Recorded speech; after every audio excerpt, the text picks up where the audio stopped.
فلما فصل طالوت بالجنود قال إن الله مبتليكم بنهر فمن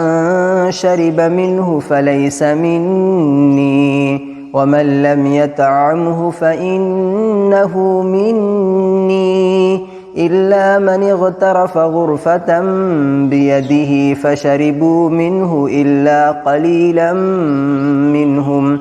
فلما جاوزه هو والذين آمنوا معه قالوا لا طاقة لنا اليوم بجالوت وجنوده قال الذين يظنون أنهم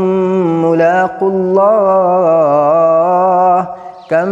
من فئة قليلة غلبت فئة كثيرة بإذن الله والله مع الصابرين